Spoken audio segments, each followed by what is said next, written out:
Bienvenidos, sean bienvenidos todos a esta presentación de licencia de software de dominio público. Somos el grupo 1 conformado por David Pujosa, Tomás Familia, Jordi Ogando, Jeremy Martínez, Pedro Mendoza y su servidor Enrique Ortiz. Podemos entonces comenzar definiendo exactamente a qué nos referimos con dominio público en el software. Todos sabemos que dominio público en general es algo que es un bien común. Sin embargo, en software se refiere a una pieza de código o una herramienta que se ha colocado en alguna plataforma que permite el acceso libre a este código, a cualquier persona. En otras palabras, no hay ninguna propiedad intelectual relacionada a este. Este simplemente lo puede usar todo el mundo y pueden republicar el código bajo otro nombre, dependiendo también de la licencia de dominio público que se use. Esto es a diferencia de una licencia limitada, la cual le da al usuario poderes limitados sobre la herramienta en sí y usualmente no recibe el código fuente. Mi compañero estaba diciendo, una licencia de software es un contrato entre dos partes que estipula bajo qué condiciones puede utilizarse un programa en concreto. Así que hablando sobre el software en dominio público, estas licencias en software de dominio público otorgan derechos similares a los que se mencionaron anteriormente. Se utilizan para hacer que los softwares protegidos por derechos de autor sean utilizables por cualquier persona sin condiciones.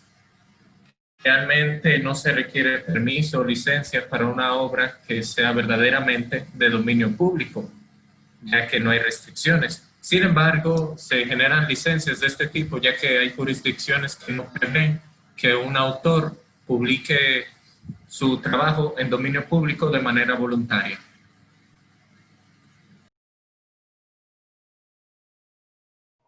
Bien, tomando en cuenta lo que han dicho mis compañeros anteriormente, podemos mencionar algunas características que son de gran relevancia e importantes que tengamos en cuenta. Primero, un software de dominio público puede ser libremente utilizado, copiado o alterado, ya que legalmente ninguna persona es dueño de los derechos para limitar el uso de este software. Asimismo, un software ejecutable puede ser de dominio público, pero no necesariamente disponer libremente del código fuente. Así que en ese caso se denominaría un software libre.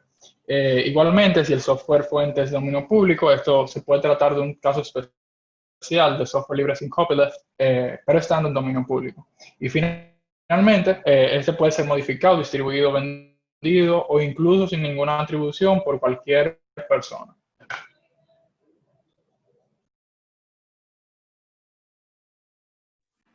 Perfecto. Entonces ahora vamos a hablar de lo que son los primeros ecosistemas del software de dominio público.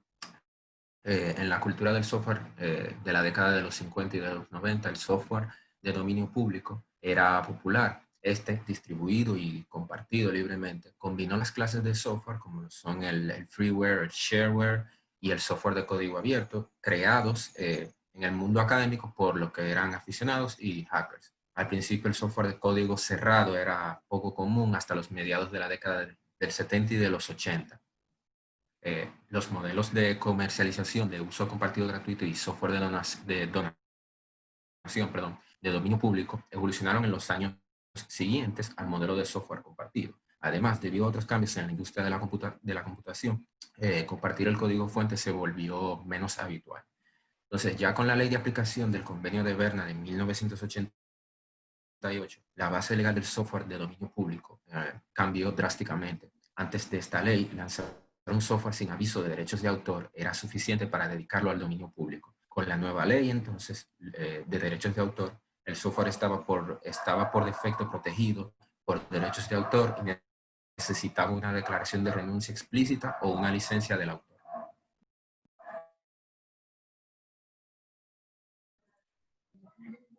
Existen tres tipos de cuando se está pasando de un software al dominio público. Existe la liberación sin aviso de copyright, dejando el plazo de copyright y las licencias de dominio público parecidos y renuncias.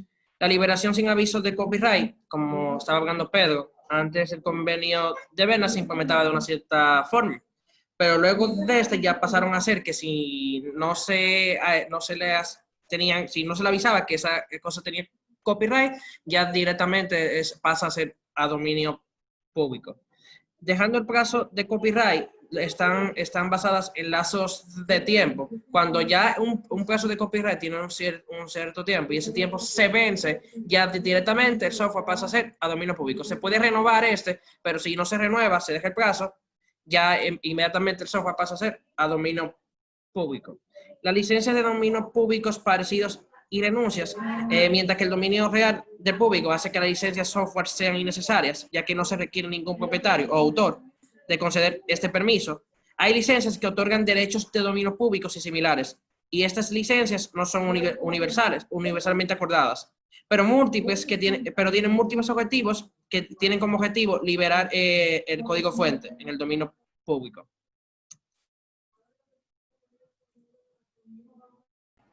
Algunos ejemplos de software de dominio público desarrollados de manera posterior al convenio de Berna del 88 es BLAST, que es un programa para la comparación de información biológica desarrollado por el Centro Nacional de Información Biotecnológica. El HTTPD Design, que posteriormente se conoció como el W3C, eso fue desarrollado en el año 1990.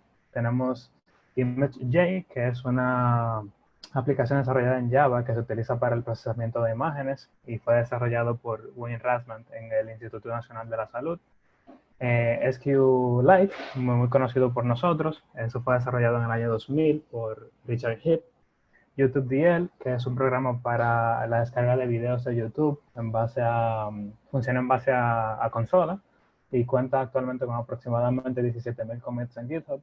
Y por último, 7zip, que es un programa utilizado para la compresión y decompresión de archivos de tipo zip, desarrollada por Igor Pavlov en el año 2008. Son algunos ejemplos.